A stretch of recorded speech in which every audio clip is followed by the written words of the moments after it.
নাই টেলিফোন, নাই রে পিওর, নাই রে টেলিগ্রাম, বন্ধুর কাছে মনের খবর কেমনে পৌঁছাইতাম। বিদেশ গিয়া বন্ধু আমারে ভইল না, চিঠি দিও পত্র দিও জানাইও ঠিকানা, কিংবা চিঠি দিও প্রতিদিন, চিঠি দিও নাইলে থাকতে পারবো না। এক সময় পড়াই রেডিও স্যাটেলাইটে শোনা যেত এরকম কাকতালীয় কালজয়ী গান। দিন বদলের পালায় এরকম মনোমুগ্ধ কালজয়ী গানগুলো আমাদের মাঝ থেকে হারিয়ে গেছে বহুদিন আগেই। সেই সাথে হারিয়ে গিয়েছে বিবর্তনে, হারিয়ে গিয়েছে ডাকযোগে চিঠিপত্রের ব্যবহার। একসময় মানুষের সামাজিক যোগাযোগের মাধ্যম ছিল ডাক বিভাগ। আজ থেকে 10-12 বছর আগে প্রতিবেশী, আত্মীয় স্বজন, কাছের মানুষ অথবা প্রিয়জন কিন্তু এই ডাকের বস্তার মাধ্যমেই তাদের সুখ শান্তির ভালো মন্দর খবর নিত। কিন্তু বর্তমানে এই ডাকের বস্তাতে কিন্তু আর ওই সুখ শান্তির খবরও আসে না, প্রিয়জনের চিঠিও আসে না। এখন যেটা আসে শুধু একে অপরের দণ্ড, একে অপরের বিচার।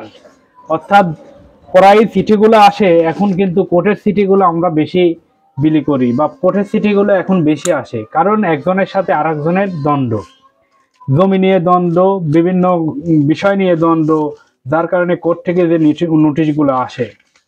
এছাড়া সরকারি যে সেবাগুলো আছে এই সেবাগুলো আমরা প্রদান করি। তো প্রতিদিনের ন্যায় আজকে আমাদের পোস্ট অফিসে কি পরিমাণ চিঠি আসছে সেটা ডাকের বস্তা থেকে খুলে আপনাদের দেখাচ্ছি, বা প্রতিদিনই দেখাই।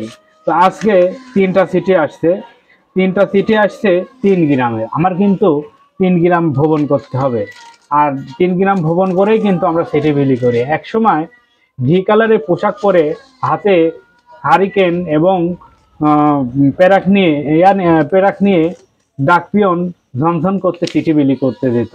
কিন্তু আমরা কিন্তু আর হাতে হারিকেনও লেই না বা ফালাও লেই না। এখন কিন্তু আমরা মোটরসাইকেল, সময় যেমন ডিজিটাল হয়েছে, ডাক বিভাগ ডিজিটাল হয়েছে, আমরাও কিন্তু ডিজিটাল হয়েছে। এখন কিন্তু আমরা মোটরসাইকেল বা সাইকেল নিয়ে চিঠি বিলি করতে যাই।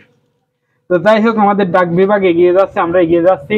আর বর্তমানে যদি আপনার প্রিয়জনকে একটা চিঠি লেখেন, আপনার প্রিয়জন কিন্তু অনেক খুশি হবে, কারণ সেই হারিয়ে যাওয়ার সময়টা বা হঠাৎ করে যখন চিঠির মাধ্যমে প্রকাশ পায় মনের ভাব, সেটা কিন্তু অনেক ভালো লাগে। তো প্রিয়জনকে চিঠি লিখবেন, প্রিয়জন খুশি হবে। আপনজনকে চিঠি লিখবেন, অনুভূতিগুলো জানবেন। ভালো থাকবেন। আল্লাহ হাফেজ।